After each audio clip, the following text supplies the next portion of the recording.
रस्ता मोठ्या प्रमाणात जाम केलेला आहे। शेकडो कार्यकर्ते शेतकरी जे आहेत ते या ठिकाणी अडवलेले आहे। मात्र आत्ताच ॲम्ब्युलन्स आली होती, त्याला कुठेही त्रास होऊ नये यासाठी खरं तर याच कार्यकर्त्यांनी जो आहे तो मार्ग काढून दिला आहे। त्यामध्ये रुग्णसुद्धा होता आणि तो या ठिकाणून निघालेला आहे। खरं तर एकही वाहन या ठिकाणी येऊ शकत नाही। मात्र अशा परिस्थितीमध्ये सुद्धा इथे असलेले शेतकरी असो त्यांनी ही भावना दाखवलेली आहे की कोणाचा जीव जाऊ नये किंवा कोणी रुग्ण असेल तर त्याची सोय व्हावी आणि त्याच्यासाठी ॲम्ब्युलन्ससाठी जो मार्ग काढून देण्याचं काम सुद्धा जे आहे या ठिकाणी केलेलं आहे।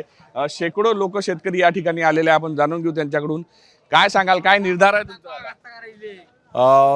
आम्हाला 7/12 कोरा झाल्याशिवाय आपण इथून जाणार नाही आहे आणि बच्चूभाऊ जे मार्गदर्शन करतील त्यानुसार आपण समोरच्या आंदोलनाची दिशा ठरवू। किती दिवस राहायची तयारी आहे? पूर्ण जोपर्यंत 7/12 कोरा होत नाही तोपर्यंत। 7/12 कोरा होईपर्यंत किती दिवस लागले तरी चालेल, 7/12 कोरा झालाच पाहिजे। नक्कीच स्वातंत्र्यापासून शेतकऱ्याच्या हाती नेहमी उपेक्षा झालेली आहे आणि आज कुठेतरी बच्चूभाऊच्या रूपाने या ठिकाणी एक आशेचा किरण शेतकऱ्याला दिसत आहे आणि त्यामुळे आज काल तरी थोडेफार प्रमाणामध्ये शेतकरी आलेले आहेत, आज भरपूर प्रमाणामध्ये शेतकरी आंदोलन किती दिवस चालेल हे शेतकऱ्याला माहीत नव्हतं।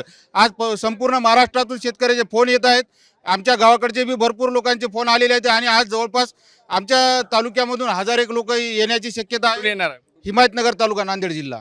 नक्कीच सर, तर राज्यभरातून वेगवेगळ्या तालुक्यातून, शहरातून, जिल्ह्यातून शेतकरी जो आहे तो इथं यायला लागला आहे। बच्चूभाऊचं आंदोलन असल्यामुळे त्यामध्ये प्रत्येक शेतकरी सहभागी होण्याचा प्रयत्न करत आहे।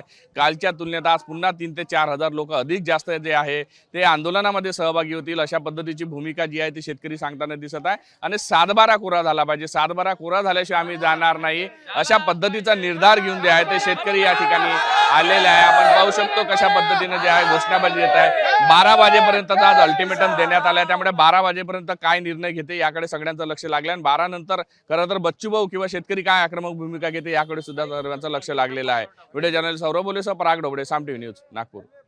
आता isakal.com आहे देशातील नंबर 1 ची मराठी न्यूज वेबसाईट। प्रत्येक अपडेटसाठी isakal.com ला नक्की भेट द्या।